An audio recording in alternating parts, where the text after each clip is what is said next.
జై గురుదత్త శ్రీ గురుదత్త. ఓం సాయిరాం. శ్రీ గురు చరిత్ర అధ్యాయం 2.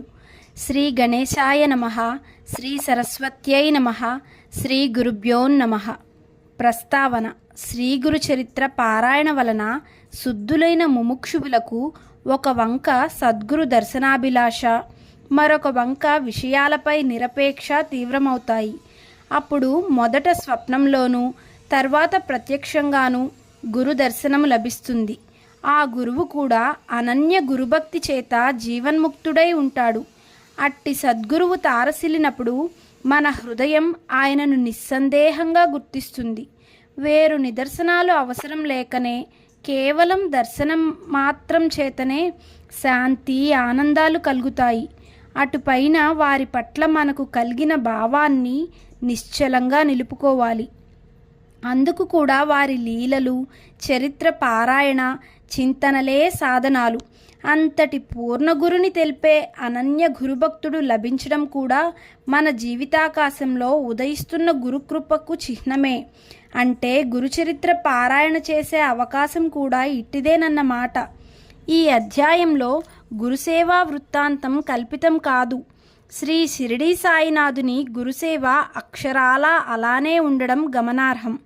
సద్గురు సేవ అనుగ్రహం వలన సచ్చిష్యుడు క్షణంలో వేదాంగ పారంగతుడు అవ్వవచ్చని, అతనికి సకల సిద్ధులు ప్రాప్తిస్తాయని పతంజలి మొదలైన మహర్షులు వ్రాసిన యోగశాస్త్ర గ్రంథాలు, శ్రీ గురుగీత కూడా చెబుతున్నాయి. శ్రీ అక్కల్కోట స్వామి, తాజుద్దీన్ బాబా మొదలైన వారి చరిత్రలో కూడా ఇందుకెన్నో తార్కాణాలు చూడవచ్చు. కథారంభము: స్వప్నంలో జడలు, విభూతి, పులితోలు ధరించి దర్శనమిచ్చిన ఆ మూర్తి నామధారకుని మనస్సుపై చెరగరాని ముద్ర వేసుకున్నది. ఆయనను ప్రత్యక్షంగా దర్శించాలన్న ఆవేదన అతనిలో తీవ్రమైంది. అతడు కొద్ది దూరం వెళ్ళేసరికి ఒకచోట కృపాకరుడు, ద్వంద్వాతీతుడు అయిన ఒక యోగి పుంగవుడు కనిపించాడు. ఆయన పీతాంబరము, దానిపై పులిచర్మము, దేహమంతటా విభూతి, జడలు ధరించి ఉన్నాడు. ఆయన సాక్షాత్తు అతనికి స్వప్నంలో కనిపించిన యోగియే. ఆయన దర్శనంతో నామధారకుడికి రోమాంచితమై, కంఠం గద్గదమై, కన్నులు ఆనంద బాష్పాలతో నిండాయి. అతడు పారవస్యంతో నమస్కరించి, స్వామి, నేను శ్రీగురుని దర్శనం కోసం తప్పించి అది లభించకుంటే మరణించాలనుకున్నాను. కానీ స్వప్నంలో మీ దర్శనం అవగానే నా హృదయంలో సంతోషం ఉప్పొంగింది. కనుక నా దుఃఖం పోగొట్టగలవారు మీరేనని స్పష్టమైంది. స్వామి, నాకు తల్లి, తండ్రి, భయహారకుడు, పోషకుడు, ఆచార్యుడు అన్నీ మీరే. వేరు దిక్కు లేదు. నా అదృష్టం వలన మీ దర్శనమైంది. మానవులకు సిరి సంపదలు ఉన్నప్పుడు మాత్రమే బంధుమిత్రులు దగ్గరవుతారు. ఆపత్ సమయంలో అందరూ వదిలిపెడతారు. సజ్జనులు మాత్రమే అట్టి సమయంలో ఆదరిస్తారు. ఇంతటి కష్ట పరిస్థితిలో నాకు మీరు లభించారు. యోగీశ్వర, అజ్ఞానమనే చీకటిని నశింపచేయగల జ్ఞాన జ్యోతి స్వరూపులు మీరు. నా పేరు నామధారక శర్మ. తమ పేరేమి? ఎక్కడ నుండి వస్తున్నారు? ఎక్కడికి వెళ్తున్నారు అని అడిగాడు. ఆ యోగి ఇలా చెప్పారు: నాయనా, ఎవరి భక్తులు తప్పక భుక్తిని ముక్తిని పొందుతారో, ఎవరిని యోగులు కూడా ధ్యానిస్తారో అట్టి త్రిమూర్తి అవతారమైన శ్రీ నృసింహ సరస్వతి స్వామి శిష్యుణ్ణి నేను. ఆయననే సద్గురువు. తనను ఆశ్రయించిన వారికి సకల సంపదలు, సౌఖ్యాలు అనుగ్రహిస్తారు. నన్ను సిద్ధుడంటారు. లోకానుగ్రహార్థం భూలోక సురలోకాలలో తీర్థయాత్రలు చేస్తుంటాను. నామధారకుడు: స్వామి, శ్రీ నృసింహ సరస్వతి స్వామి మహిమ గురించి ఎందరో చెప్పగా విన్నాను. మా వంశీయులందరూ ఆయన భక్తులే. అందువల్లనే నాకు ఆయన యందు భక్తి కలిగింది. నేను ఎల్లప్పుడూ ఆయనను స్మరిస్తున్నాను. కానీ నేనెంత కష్టాలలో ఉన్నా, నేనెంతగా ఆయనను ప్రార్థించినా నన్ను ఆయన అనుగ్రహించలేదేమీ? ఆయన నాపై ఆగ్రహించారెందుకు అని అడిగాడు.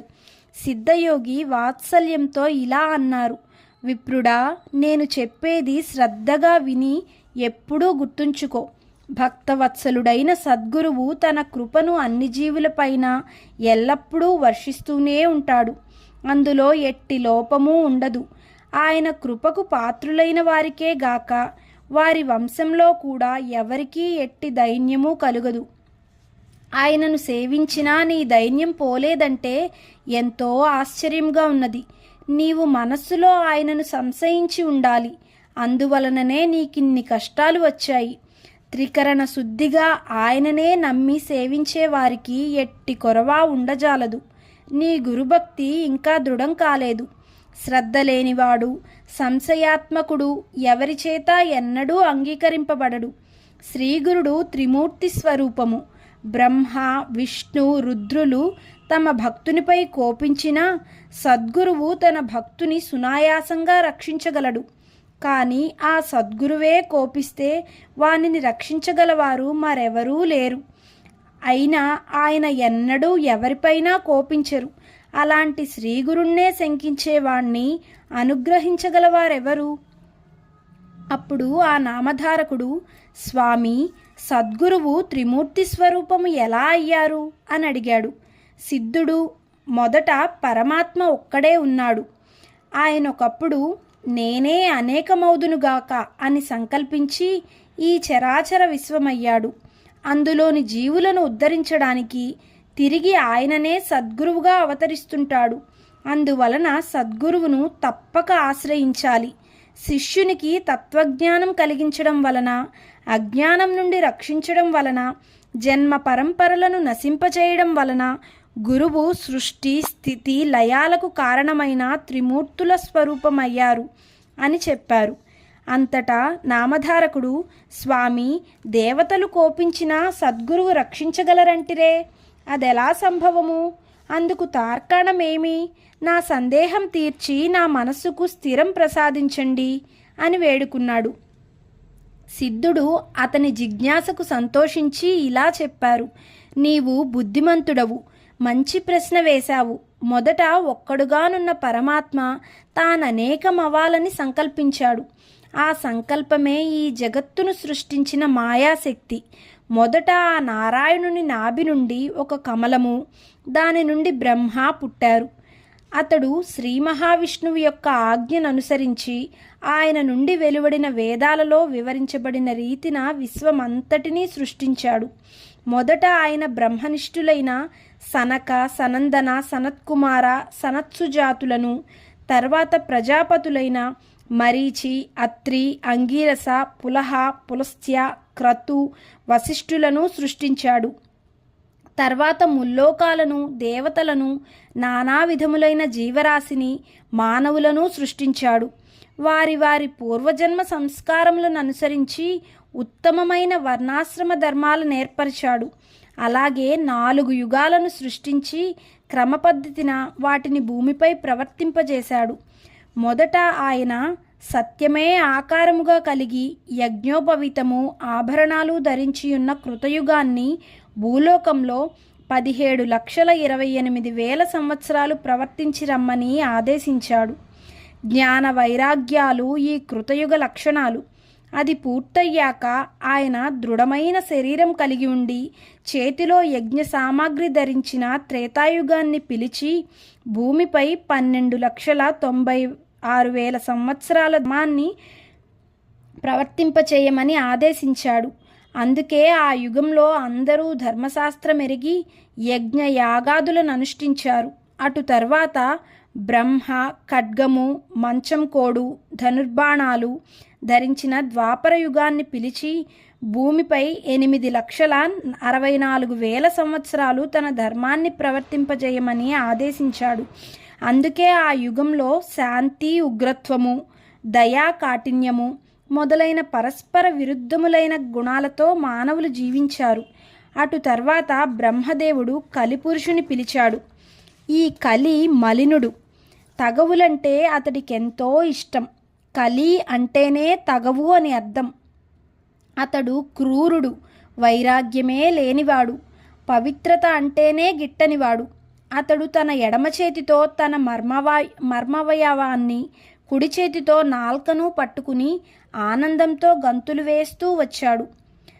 పిశాచ రూపం గల అతనిని చూచి బ్రహ్మ నవ్వి వికృతమైన అతని చేష్టకు అర్థమేమని అడిగాడు. కలిపురుషుడు, నేను మానవులందరినీ కాముకులుగాను జిహ్వ చాపల్యం గలవారుగాను చేసి వారు ఉత్తమగతి పొందకుండా చూస్తానని ప్రతిజ్ఞ పూనాను. అదే నా ఈ చేష్టకు అర్థం అన్నాడు. అప్పుడు బ్రహ్మ అతనిని భూలోకానికి వెళ్ళి అక్కడ 4,32,000 సంవత్సరాలు అతని ధర్మాన్ని ప్రవర్తింపజేయమని ఆదేశించాడు. అప్పుడు కలిపురుషుడు భయపడి, స్వామి, నేను నిద్ర, కలహము, దుఃఖములంటే ఇష్టపడేవాణ్ణి, సిగ్గులేనివాడను, ఇతరుల వస్తువులను స్త్రీలను అపహరించేవారు, దంభము మాత్సర్యము గలవారు, కొంగజపం చేసే దొంగ సన్యాసులు, నమ్మిన వారికి ద్రోహం చేసేవారు, ధర్మాచరణకు అవసరమైన పదార్థాలను నాశనం చేసేవారు, స్త్రీ పుత్ర ధన వ్యామోహాలలో చిక్కినవారు, వేదశాస్త్రాలను నిందించేవారు, శివకేశవులు వేరని తలచి వారిని దూషించేవారు నాకెంతో ఇష్టులు. పుణ్యకార్యాలు చేసేవారు, ధర్మాన్ని పాటించేవారు నాకు శత్రువులు. ఎందరో ధర్మపరులున్న భూలోకానికి నేనెలా వెళ్ళగలను? బ్రహ్మజ్ఞానులను, భక్తులను, చిత్తశుద్ధితో జపధ్యానాదులు చేసేవారిని చూస్తేనే భయంతో నాకు వణుకు పుడుతుంది అన్నాడు. అప్పుడు బ్రహ్మ, కలి, నీవు భూలోకంలో ధర్మమాచరించే వారిని విడిచిపెట్టి తదితరులలోని అధర్మాన్ని అనుసరించి వారిని లోబరుచుకుని నీ ధర్మాన్ని ప్రవర్తింపజేయి. శివకేశవులొక్కరేనని తెలిసి పూజించేవారిని, తల్లి తండ్రి గురువులను సేవించేవారిని, కాశీలో నివసించేవారిని, గోవు తులసి మొదలైన వాటిని పూజించేవారిని, వేద శాస్త్ర పురాణ స్మృతులను ఆసక్తితో విని వివేకం పొంది ధర్మమాచరించేవారిని నీవు బాధించవద్దు. ప్రత్యేకించి గురుసేవయందు దీక్ష వహించిన వారిని, గురుభక్తులను నీవేమీ చేయలేవు. నీవు వారిని బాధించవద్దు. భూలోకంలో మిగిలిన వారందరూ నీవక్కడ ప్రవేశించగానే నీకు లోబడి ప్రవర్తించగలరు అని చెప్పాడు. కలిపురుషుడు, స్వామి, గురువంటే ఎవరు? అతని గురించి మీరు ప్రత్యేకించి చెబుతున్నారే, అతని గొప్పతనం ఏమిటి అని అడిగాడు. బ్రహ్మ ఇలా చెప్పాడు. గురువు త్రిమూర్తుల స్వరూపము. ఆయననే బ్రహ్మ, విష్ణువు, మహేశ్వరుడు. అందువలన గురువు సంప్రీతుడైతే త్రిమూర్తులు తృప్తి చెందుతారు. గురువు కోపించిన వారిని ఆ త్రిమూర్తులలో ఏ ఒక్కరూ రక్షించలేరు. గురువు తన శిష్యునికి తత్వముపదేశించి పాపము నశింపజేసి అతని యందు బ్రహ్మజ్ఞానము కలిగించి అతనిని శాశ్వతంగా దుఃఖం నుండి తరింపజేస్తాడు. అలానే గురువు సంప్రీతుడైతే త్రిమూర్తులు సంప్రీతులవుతారు గాని త్రిమూర్తులలో ఏ ఒక్కరు సంప్రీతులైనా గురువు సంప్రీతుడు కాకపోవచ్చు. కనుక ఎవడు శాస్త్రానుసారం గురువుని సేవించి ఆయన ప్రీతికి పాత్రుడవుతాడో అట్టి శిష్యుడు తానే బ్రహ్మ అవుతాడు. అతనికి తీర్థయాత్రలు, వ్రతాలు, తపస్సు చేసిన ఫలితమంతా గురుసేవ వల్లనే లభిస్తుంది. గురువు వలనే శిష్యునికి వర్ణాశ్రమ ధర్మాలు, సదాచారము, సదసద్వివేకము, కర్మాచరణ, భక్తి, వైరాగ్యము, ముక్తి కూడా లభిస్తాయి. గురువు లేనిదే మోక్షము లభించదు. కారణం, గురువు లేనిదే శాస్త్రశ్రవణము, తత్వశ్రవణము లభించవు. అవి లభించుకుంటే మానవులకు నీ వలన భయం తప్పదు. శాస్త్రాలు స్వయంగా చదువుకుంటే అర్థమయ్యేవి కావు. శాస్త్రాలను సార్థకమైన రీతిన వివరించడం సద్గురువుకు మాత్రమే సాధ్యం. అందుకే ఆయన జ్ఞానజ్యోతి స్వరూపము. సద్గురు సేవ వలన సర్వము సిద్ధిస్తుంది. అందుకు తార్కాణం చెబుతాను విను. పూర్వం గోదావరి తీరంలో అంగీరస మహర్షి ఆశ్రమంలో అనేక మంది సద్బ్రాహ్మణులు, వ్రతదీక్ష పూనినవారు, తపస్సులు ఉండేవారు. వారిలో పైలుని కుమారుడు వేదధర్ముడనే ముని ఉండేవారు. ఆయనకెందరో శిష్యులుండేవారు. ఒకసారి ఆయన తన శిష్యుల భక్తి శ్రద్ధలను పరీక్షించదలచి అందరినీ పిలిచి ఇలా అన్నారు. నా పూర్వజన్మ పాపాలలో ఎక్కువ భాగం ఈ జన్మలో తపస్సుతో నశింపజేసుకున్నాను. మిగిలి ఉన్న కొంచెము అనుభవిస్తే గాని తీరదు. ఒకవేళ దానిని నా తపశ్శక్తితో పోగొట్టుకున్నా అది నా మోక్షానికి విఘ్నం కలిగిస్తుంది. అందువలన నేను సర్వపాపహరమైన కాశీనగరానికి వెళ్ళి ఆ కర్మశేషం అనుభవించి దాన్ని నశింపచేసుకుంటాను. అక్కడ నా పూర్వపాపాన్ని అనుసరించి గళత్కుష్ఠరోగిని, కుంటివాడిని, గుడ్డివాడిని అయ్యి 21 సంవత్సరాలు కర్మఫలం అనుభవిస్తాను. అంతకాలము అక్కడ నాకు తోడుగా ఉండి గురుసేవ చేయగలవారు మీలో ఎవరున్నారు? గురుసేవలో లోపమొస్తే ఏమి ప్రమాదమోనన్న భయంతో శిష్యులంతా మౌనం వహించారు. దీపకుడనే శిష్యుడు ఆయనకు నమస్కరించి, స్వామి, మోక్షానికి విఘ్నం కలిగించే పాపశేషం ఉంచుకోరాదు. కానీ మీరనుమతిస్తే మీ బదులు ఆ పాపం నేనే అనుభవించి మీకు సేవ చేస్తాను, అనుగ్రహించండి అని విన్నవించుకున్నాడు. అప్పుడు ఆ గురువు సంతోషించి, ఈ పాపం నేననుభవించవలసిందే, వేరొకరు అనుభవిస్తే తీరదు. రోగి కంటే అతనికి సేవ చేసేవారి కష్టమే ఎక్కువ. అందుకు ఇష్టమైతే నీవు నాతో కూడా రావచ్చు అన్నారు. దీపకుడు అంగీకరించి గురువును కాశీకి తీసుకువెళ్ళాడు. అక్కడ వేదధర్ముడు మణికర్ణికా ఘట్టంలో స్నానం చేసి మణికర్ణికకు నమస్కరించి విశ్వనాథుని పూజించాడు. అటు తర్వాత కంబలాశ్వతర ప్రదేశంలో దీపకుడు నిర్మించిన కుటీరంలో నివసించసాగాడు. వెంటనే ఆయనకు గళత్కుష్ఠరోగము, కుంటితనము, గుడ్డితనము వచ్చాయి. ఆయన శరీరం అంతా కుష్ఠరోగంతో కుళ్ళిపోయి పురుగులు పడి దుర్వాసన కొట్టసాగింది. దానికి తోడు మతిస్థిమితం కూడా తప్పింది. సహజంగా ఎంతో ప్రేమమూర్తి అయిన ఆ ముని ఎంతో క్రూరంగా ప్రవర్తించసాగాడు. దీపకుడు మాత్రం తన గురువు సాక్షాత్తు విశ్వనాథుడని విశ్వసించి నిత్యము ఆయన శరీరం శుభ్రం చేసి సర్వోపచారాలతో పూజ చేసి అన్నం తెచ్చిపెడుతుండేవాడు. ఆ ముని మాత్రం అతనిని ఎన్నో రీతుల బాధిస్తుండేవాడు. అతడు మంచి అన్నం తెచ్చినా కూడా కొంచెమే తెచ్చాడని కోపించి ముని దానిని నేలపై విసిరికొట్టేవాడు. దీపకుడు ఎక్కువగా భోజనం తెచ్చినప్పుడు ఆయన దానిని రుచి చూచి బాగాలేదని విసిరికొట్టి రుచికరమైన భోజనం తెచ్చిపెట్టమని వేధించేవారు. ఒక్కొక్కప్పుడు ప్రేమతో, అబ్బాయి, నీవు ఉత్తమ శిష్యుడివి, నా కోసం నీవెంతో కష్టపడుతున్నావు అని లాలించేవారు. కానీ మరుక్షణమే కోపించి, దుర్మార్గుడా, నీవు నన్నెంతో పీడిస్తున్నావు, నీవు వెళ్ళిపో, నా శరీరంలో దుర్వాసన పోయేలా కడగడం లేదు, అందువలన ఈగలు నన్ను కుడుతున్నాయి, తోలకుండా చూస్తావేమి అని కసురుతారు. దీపకుడు ఆ పని చేయబోతే ఆయన, దుష్టుడా, ఆకలితో నా ప్రాణం పోతున్నది, ఇంకా భిక్షకు పోయి అన్నం తీసుకురాలేదేమి అని తిట్టేవారు, కొట్టేవారు. దీపకుడు మాత్రం కొంచెం కూడా చలించలేదు. పాపము ఎక్కువగా ఉన్నవారికి కష్టాలతో పాటు దుష్టత్వం కూడా కలుగుతుందని తెలుసుకుని దీపకుడు గురువును భక్తితో సేవిస్తున్నాడు. గురువే సకల దేవతా స్వరూపమని నమ్మిన అతడు కాశీక్షేత్ర యాత్ర కూడా చేయక, అచటి దేవతలను కూడా దర్శించక గురుసేవలోనే లీనమయ్యాడు. అతడెవరితోనూ మాట్లాడేవాడు కాదు. తన శరీరానికి కావలసిన పనులు కూడా చేసుకునేవాడు కాదు. ఒకనాడు కాశీ విశ్వనాథుడు అతని గురుభక్తికి మెచ్చి దర్శనమిచ్చి వరం కోరుకోమన్నాడు. అతడు తన గురుదేవుని అనుజ్ఞ లేకుండా ఎట్టి వరమూ కోరలేనన్నాడు. తన గురువు వద్దకెళ్ళి వారి వ్యాధి తగ్గేలా తాను వరం కోరడం ఆయనకు ఇష్టమేనా అని వేదధర్ముణ్ణి విచారించాడు. అప్పుడు ఆయన, ఏమిరా, నా సేవ చేయడం నీకంత కష్టంగా ఉందా? నా కోసం నీవెట్టి వరమూ కోరనక్కర్లేదు. వరం వలన ఈ రోగం పోగొట్టుకుంటే దానిని మరొక జన్మలో అనుభవించవలసి వస్తుందని శాస్త్రం చెబుతుంది. కనుక నేను ఈ జన్మలోనే ఈ పాపం అనుభవించి నా మోక్షానికి ఆటంకం తొలగించుకుంటాను అని చెప్పారు. కాశీ విశ్వనాథుడు దీపకుని ద్వారా ఆ విషయం తెలుసుకుని నిర్వాణ మండపానికి వచ్చి దేవతలందరి సమక్షంలో ఆశ్చర్యంతో ఆ విషయం విష్ణుమూర్తితో చెప్పాడు. విష్ణుమూర్తి ఆనందించి ఆ గురు శిష్యులను చూడటానికి వెళ్ళాడు. ఆయనను చూడగానే దీపకుడు నమస్కరించి, స్వామి, వరాలు కోరి మీకోసం తపస్సు చేస్తున్న వారిని ఉపేక్షించి మిమ్మల్ని ఎన్నడూ సేవించని నాకు దర్శనమిచ్చారేమి అని అడిగాడు. విష్ణుమూర్తి, నాయనా, గురువును భక్తితో సేవిస్తే నన్ను సేవించినట్లే.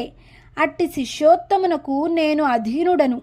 తల్లిదండ్రులను, విద్వాంసులను, విప్రులను, తపస్వులను, యతులను పూజించేవారు, పతియే దైవమని విశ్వసించి అతనిని సేవించే పతివ్రతలు కూడా నన్ను సేవించిన వారే అవుతారు అని చెప్పి వరం కోరుకోమన్నాడు.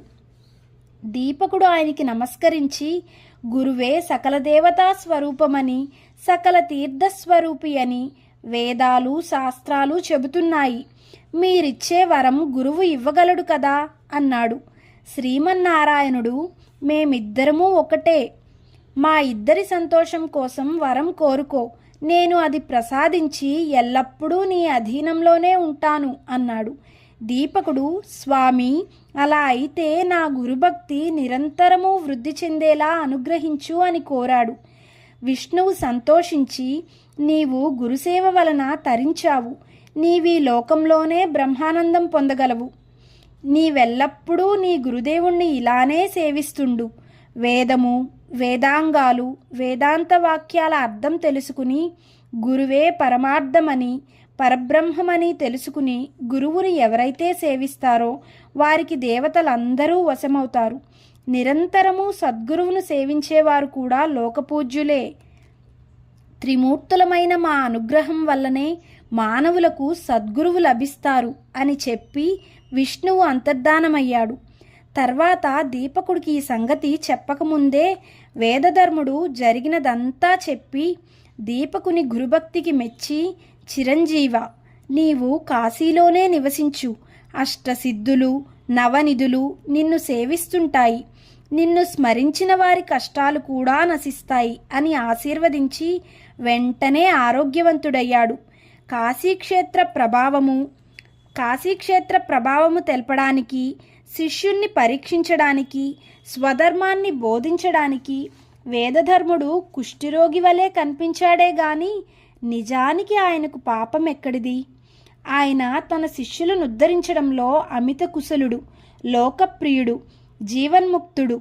ఆదర్శప్రాయుడైన ముముక్షువు తన ప్రారబ్ధాన్ని సంతోషంగా ఎలా అనుభవించాలో సాధకులకు తెలపడానికి, శిష్యుని భక్తిని, నిష్ఠ, ఓరిమిలను, విశ్వాసాన్ని పరీక్షించడానికి మాత్రమే కుష్ఠరోగగ్రస్తుడయ్యాడు. ఇటువంటి గురుసేవా వృత్తాంతాలు అనేకమున్నాయి. ఇవి చెప్పేవారి దోషాలను, వినేవారి పాపాలను కూడా పోగొడతాయి.